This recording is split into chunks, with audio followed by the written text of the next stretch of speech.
0045. Speaking of this matter reminds me of many incidents, many things that I could tell, but I think I will not try to do it now. It will be more to my present humor to call back a little glimpse of the simple and colorless good times we used to have in our village homes in those peaceful days, especially in the winter. In the summer we children were out on the breezy uplands with the flocks from dawn till night, and then there was noisy frolicking and all that, but winter was the cozy time, winter was the snug time. Often we gathered in old Jacques d'Arc's big dirt-floored apartment, with a great fire going, and played games, and sang songs, and told fortunes, and listened to the old villagers tell tales and histories and lies and one thing and another till 12 o'clock at night. One winter's night we were gathered there. It was the winter that for years afterward they called the hard winter, and that particular night was a sharp one. It blew a gale outside, and the screaming of the wind was a stirring sound, and I think I may say it was beautiful, for I think it is great and fine and beautiful to hear the wind rage and storm and blow its clarions like that, when you are inside and comfortable. And we were. We had a roaring fire, and the pleasant spit of the snow and sleet falling in it down the chimney, and the yarning and laughing and singing went on at a noble rate till about 10 o'clock, and then we had a supper of hot porridge and beans, and meal cakes with butter, and appetites to match. Little Joan sat on a box apart, and had her bowl and bread on another one, and her pets around her helping. She had more than was usual of them or economical, because all the outcast cats came and took up with her, and homeless or unlovable animals of other kinds heard about it and came, and these spread the matter to the other creatures, and they came also, and as the birds and the other timid wild things of the woods were not afraid of her, but always had an idea she was a friend when they came across her, and generally struck up an acquaintance with her to get invited to the house, she always had samples of those breeds in stock. She was hospitable to them all, for an animal was an animal to her, and dear by mere reason of being an animal, no matter about its sort or social station, and as she would allow of no cages, no collars, no fetters, but left the creatures free to come and go as they liked, that contented them, and they came, but they didn't go, to any extent, and so they were a marvelous nuisance, and made Jacques d'Arc swear a good deal, but his wife said God gave the child the instinct, and knew what he was doing when he did it, therefore it must have its course. It would be no sound prudence to meddle with his affairs when no invitation had been extended. So the pets were left in peace, and here they were, as I have said, rabbits, birds, squirrels, cats, and other reptiles, all around the child, and full of interest in her supper, and helping what they could. There was a very small squirrel on her shoulder, sitting up, as those creatures do, and turning a rocky fragment of prehistoric chestnut cake over and over in its knotty hands, and hunting for the less indurated places, and giving its elevated bushy tail a flirt and its pointed ears a toss when it found one, signifying thankfulness and surprise, and then it filed that place off with those two slender front teeth which a squirrel carries for that purpose and not for ornament, for ornamental they never could be, as any will admit that have noticed them. Everything was going fine and breezy and hilarious, but then there came an interruption, for somebody hammered on the door. It was one of those ragged road stragglers. The eternal wars kept the country full of them. He came in, all over snow, and stamped his feet, and shook, and brushed himself, and shut the door, and took off his limp ruin of a hat, and slapped it once or twice against his leg to knock off its fleece of snow, and then glanced around on the company with a pleased look upon his thin face, and a most yearning and famished one in his eye when it fell upon the victuals, and then he gave us a humble and conciliatory salutation, and said it was a blessed thing to have a fire like that on such a night, and a roof overhead like this, and that rich food to eat, and loving friends to talk with. Yes, this was true, and God help the homeless, and such as must trudge the roads in this weather. Nobody said anything.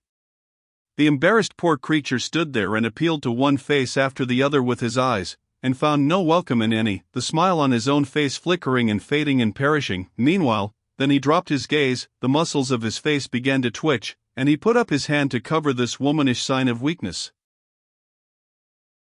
"Sit down." This thunderblast was from old Jacques d'Arc, and Joan was the object of it. The stranger was startled, and took his hand away, and there was Joan standing before him offering him her bowl of porridge. The man said, God Almighty bless you, my darling, and then the tears came, and ran down his cheeks, but he was afraid to take the bowl. Do you hear me? Sit down, I say. There could not be a child more easy to persuade than Joan, but this was not the way. Her father had not the art, neither could he learn it. Joan said, "Father, he is hungry, I can see it."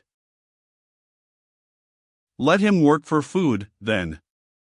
We are being eaten out of house and home by his like, and I have said I would endure it no more, and will keep my word. He has the face of a rascal anyhow, and a villain. Sit down, I tell you. I know not if he is a rascal or no, but he is hungry, father, and shall have my porridge. I do not need it.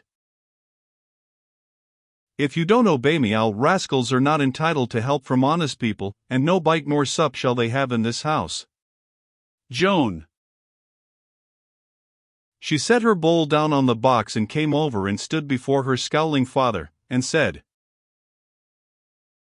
"Father, if you will not let me, then it must be as you say, but I would that you would think, then you would see that it is not right to punish one part of him for what the other part has done, for it is that poor stranger's head that does the evil things, but it is not his head that is hungry, it is his stomach, and it has done no harm to anybody, but is without blame, and innocent, not having any way to do a wrong, even if it was minded to it. Please let." What an idea! It is the most idiotic speech I ever heard.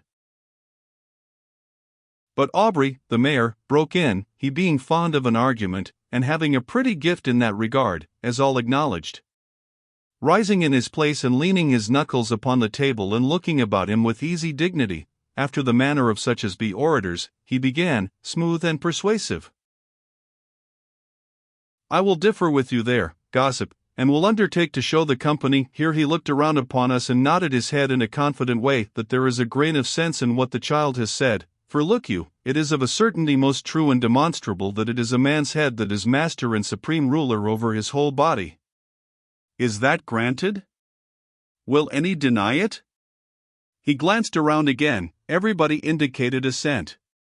"Very well, then, that being the case, no part of the body is responsible for the result when it carries out an order delivered to it by the head, ergo, the head is alone responsible for crimes done by a man's hands or feet or stomach. Do you get the idea? Am I right thus far?" Everybody said yes, and said it with enthusiasm, and some said, one to another, that the mayor was in great form tonight and at his very best, which pleased the mayor exceedingly and made his eyes sparkle with pleasure, for he overheard these things, so he went on in the same fertile and brilliant way. "Now, then, we will consider what the term responsibility means, and how it affects the case in point. Responsibility makes a man responsible for only those things for which he is properly responsible," and he waved his spoon around in a wide sweep to indicate the comprehensive nature of that class of responsibilities which render people responsible, and several exclaimed, admiringly, "He is right, he has put that whole tangled thing into a nutshell, it is wonderful." After a little pause to give the interest opportunity to gather and grow, he went on, "Very good. Let us suppose the case of a pair of tongs that falls upon a man's foot, causing a cruel hurt. Will you claim that the tongs are punishable for that? The question is answered. I see by your faces that you would call such a claim absurd. Now, why is it absurd? It is absurd because, there being no reasoning faculty, that is to say, no faculty of personal command, in a pair of tongs, personal responsibility for the acts of the tongs is wholly absent from the tongs, and, therefore, responsibility being absent, punishment cannot ensue. Am I right?" A hearty burst of applause was his answer. "Now, then, we arrive at a man's stomach. Consider how exactly, how marvelously, indeed, its situation corresponds to that of a pair of tongs. Listen, and take careful note, I beg you. Can a man's stomach plan a murder? No. Can it plan a theft? No. Can it plan an incendiary fire? No. Now answer me, can a pair of tongs?" There were admiring shouts of no, and the cases are just exact, and don't he do it splendid? Now, then, friends and neighbors, a stomach which cannot plan a crime cannot be a principal in the commission of it. That is plain, as you see.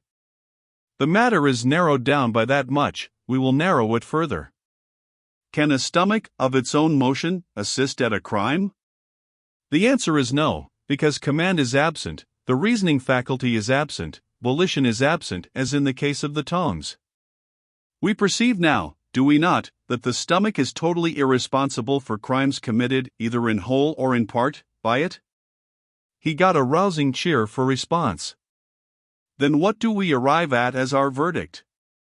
Clearly this, that there is no such thing in this world as a guilty stomach, that in the body of the veriest rascal resides a pure and innocent stomach, that, whatever its owner may do, it at least should be sacred in our eyes, and that while God gives us minds to think just and charitable and honorable thoughts, it should be, and is, our privilege, as well as our duty, not only to feed the hungry stomach that resides in a rascal, having pity for its sorrow and its need, but to do it gladly, gratefully, in recognition of its sturdy and loyal maintenance of its purity and innocence in the midst of temptation and in company so repugnant to its better feelings.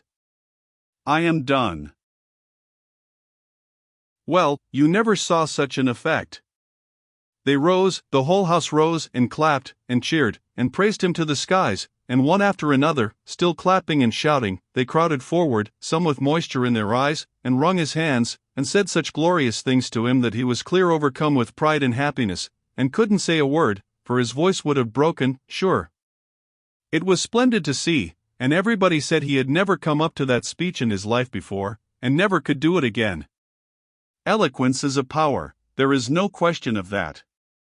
Even old Jacques d'Arc was carried away, for once in his life, and shouted out, "It's all right, Joan, give him the porridge." She was embarrassed, and did not seem to know what to say, and so didn't say anything. It was because she had given the man the porridge long ago and he had already eaten it all up. When she was asked why she had not waited until a decision was arrived at, she said the man's stomach was very hungry, and it would not have been wise to wait, since she could not tell what the decision would be. Now that was a good and thoughtful idea for a child. The man was not a rascal at all. He was a very good fellow, only he was out of luck, and surely that was no crime at that time in France. Now that his stomach was proved to be innocent, it was allowed to make itself at home, and as soon as it was well filled and needed nothing more, the man unwound his tongue and turned it loose, and it was really a noble one to go. He had been in the wars for years, and the things he told and the way he told them fired everybody's patriotism away up high, and set all hearts to thumping and all pulses to leaping. Then, before anybody rightly knew how the change was made, he was leading us a sublime march through the ancient glories of France, and in fancy we saw the titanic forms of the 12 paladins rise out of the mists of the past and face their fate. We heard the tread of the innumerable hosts sweeping down to shut them in. We saw this human tide flow and ebb and flow, and waste away before that little band of heroes. We saw each detail pass before us of that most stupendous, most disastrous, yet most adored and glorious day in French legendary history. Here and there and yonder, across that vast field of the dead and dying, we saw this and that and the other paladin dealing his prodigious blows with weary arm and failing strength, and one by one we saw them fall, till only one remained, he that was without peer, he whose name gives name to the Song of Songs, the song which no Frenchman can hear and keep his feelings down and his pride of country cool. Then, grandest and pitifulest scene of all, we saw his own pathetic death, and our stillness, as we sat with parted lips and breathless, hanging upon this man's words, gave us a sense of the awful stillness that reigned in that field of slaughter when that last surviving soul had passed. And now, in this solemn hush, the stranger gave Joan a pat or two on the head and said, "Little maid, whom God keep, you have brought me from death to life this night. Now listen, here is your reward." And at that supreme time for such a heart-melting, soul-rousing surprise, without another word he lifted up the most noble and pathetic voice that was ever heard, and began to pour out the great song of Roland. Think of that, with a French audience all stirred up and ready. Oh, where was your spoken eloquence now? What was it to this? How fine he looked, how stately, how inspired, as he stood there with that mighty chant welling from his lips and his heart, his whole body transfigured, and his rags along with it. Everybody rose and stood while he sang, and their faces glowed and their eyes burned, and the tears came and flowed down their cheeks, and their forms began to sway unconsciously to the swing of the song, and their bosoms to heave and pant, and moanings broke out, and deep ejaculations, and when the last verse was reached, and Roland lay dying, all alone, with his face to the field and to his slain, lying there in heaps and windrows, and took off and held up his gauntlet to God with his failing hand, and breathed his beautiful prayer with his paling pips, all burst out in sobs and wailings. But when the final great note died out and the song was done, they all flung themselves in a body at the singer, stark mad with love of him and love of France and pride in her great deeds and old renown, and smothered him with their embracings. But Joan was there first, hugged close to his breast, and covering his face with idolatrous kisses. The storm raged on outside, but that was no matter. This was the stranger's home now, for as long as he might please,